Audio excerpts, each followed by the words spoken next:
दोस्तों इस वीडियो में आप 12वीं क्लास फिजिक्स सब्जेक्ट के भारतीय भवन बुक के भाग 2 के चैप्टर नंबर 3 विद्युतीय यंत्र के ऑब्जेक्टिव को समझिएगा। सबसे पहला ऑब्जेक्टिव क्या बोला है कि चल कुंडली गैल्वेनोमीटर की सुग्राह्यता बढ़ा सकती है, यानी कि चल कुंडली की सेंसिटिविटी को हम कैसे बढ़ा सकते हैं। तो इसमें जितना ही विक्षेप उत्पन्न होता है, आयताकार जो कुंडली लगा होता है उसमें जितना ही विक्षेप अधिक होगा उतना ही उसका सुग्राह्यता अधिक होता है। तो इसका डायग्राम देखिए। सबसे पहले यहाँ पर चल कुंडली गैल्वेनोमीटर का यह डायग्राम है। तो इसमें चल कुंडली का जो कॉन्सेप्ट होता है कि अगर इसे कुंडली को एक अस्थायी चुंबक में ले जाकर आप रखते हैं और उसमें धारा प्रवाहित करते हैं तो इसमें एक बल व्यूह उत्पन्न होता है और वह कुंडली को घुमाकर चुंबकीय क्षेत्र के लंबवत दिशा में लाने की कोशिश करता है। यानी मान लीजिए कि चुंबकीय क्षेत्र की ये दिशा है तो इस कुंडली को ऐसे 90 डिग्री के एंगल पर लाने की कोशिश करता है। तो इसमें जो बलयुग्म उत्पन्न होता है वह क्यों उत्पन्न होता है, तो चुंबकीय फ्लक्स के कारण उत्पन्न होता है। और चुंबकीय फ्लक्स क्या होता है, तो किसी पृष्ठ या किसी तल से गुजरने वाली विद्युतीय बल रेखाओं, चुंबकीय क्षेत्र रेखाओं या चुंबकीय बल रेखाओं की संख्या को चुंबकीय फ्लक्स कहते हैं। मतलब जो भी चुंबकीय क्षेत्र रेखाओं है उन्हें हम चुंबकीय फ्लक्स कहते हैं।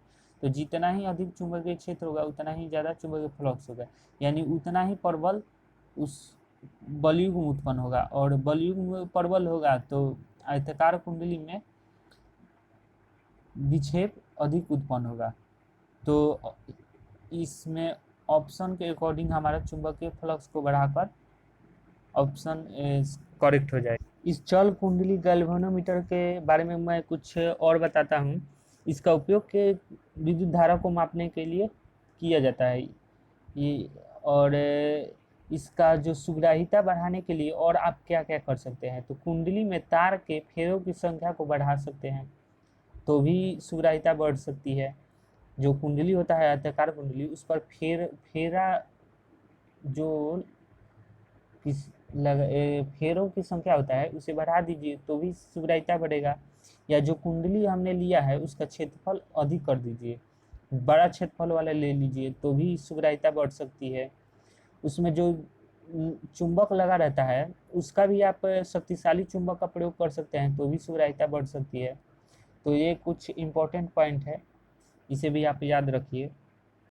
दूसरा नंबर क्वेश्चन है कि गैल्वेनोमीटर में शंट का व्यवहार क्यों किया जाता है।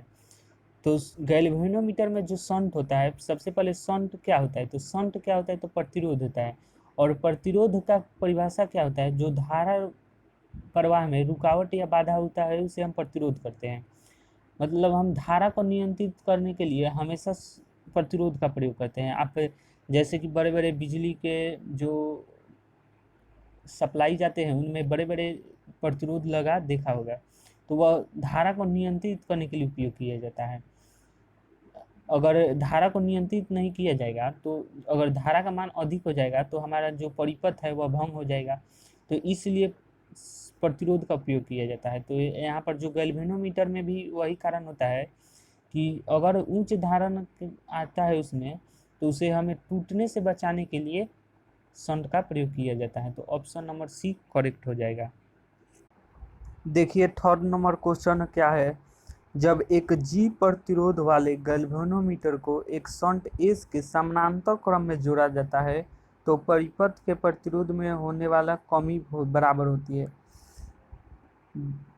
तो सर इसका फिगर कैसा होगा, देखिए यहाँ पर जो गैल्वेनोमीटर का प्रतिरोध हो वह क्या है, तो जी है।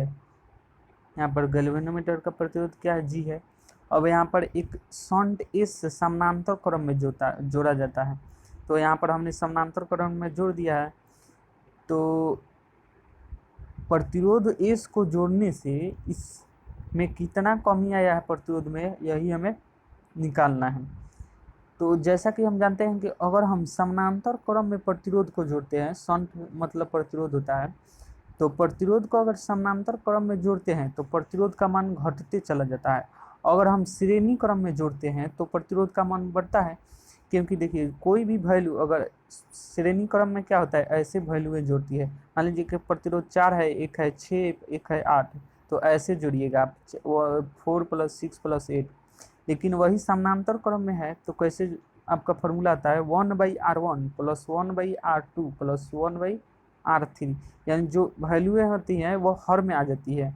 तो 1/4 बहुत ही छोटा वैल्यू आएगा, 0 पॉइंट कुछ आएगा, वहीं से ही 1.6 1/6 और 1/8 का भी वैल्यू 0 पॉइंट से भी कम आ जाएगा, यानी तीनों को जोड़िएगा तो 2 से के आसपास आएगा। एक अंदाज मैं बता रहा हूँ। तो यहाँ पर देख सकते हैं जो भी श्रेणी क्रम में होती है उनका मान बढ़ता जाता है, लेकिन जब प्रतिरोधीय समानांतर क्रम में होती है तो हम जितना प्रतिरोध को ऐड करेंगे उसका टोटल प्रतिरोध का मान क्या होगा तो घटता चला जाएगा। तो यहाँ पर जो पहले यहाँ पर समानांतर क्रम में जोड़ा गया है तो आर ई इक्वल टू क्या होगा 1/g, पहला प्रतिरोध जी है और दूसरा प्रतिरोध वो एस है तो 1/s हो जाएगा, क्योंकि समानांतर क्रम में प्रतिरोध जो जोड़ते हैं तो 1/r1 प्लस 1/r2 होता है दो प्रतिरोध के लिए। तो R1 का वैल्यू G है और R2 का वैल्यू S है।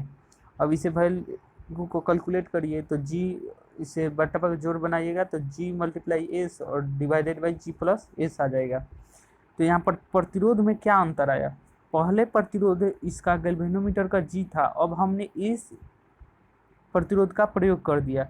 तो इस S प्रतिरोध का प्रयोग करने से और जो पहले का प्रतिरोध था उसके बीच का अंतर ज्ञात करना है, यानी प्रतिरोध में अंतर, पहले प्रतिरोध था G गैल्वेनोमीटर का, अब S का भी प्रयोग कर दिया तो G और S का टोटल, अब जो दो प्रतिरोध हो गए हैं, पहले G एक सिंगल प्रतिरोध था तो उसमें से अब दो प्रतिरोध हो गए हैं G और S, तो इनके टोटल परिणामी प्रतिरोध को घटा लेंगे तो कितना कमी होगा निकल कर आ जाएगा। पहले एक प्रतिरोध था तो उस पर हमने उसमें से जब दो प्रतिरोध का प्रयोग कर दिया तो उसको घटा लेंगे तो हमारा कमी निकल कर आ जाएगा। तो पहले था G और G में से हमने दो प्रतिरोध का प्रयोग किया तो आर ई निकल कर आया है G multiply S divided by G plus S. यहाँ पर कैलकुलेट करिए तो यहाँ पर G प्लस एस यहाँ से मल्टीप्लाई हो जाएगा, बट्टा पकड़ घटाओ बनाइए इसको तो G square plus G into S हो जाएगा और minus G S divided by G plus S. G plus S G minus S और जी प्लस एस कैंसिल हो जाएगा क्योंकि एक प्लस में एक और माइनस में, तो सिर्फ जी स्क्वायर और divided by G plus H बच जाएगा। तो देख सकते हैं यह ऑप्शन नंबर किस में है, तो आपका ऑप्शन नंबर बी में है, तो ऑप्शन नंबर बी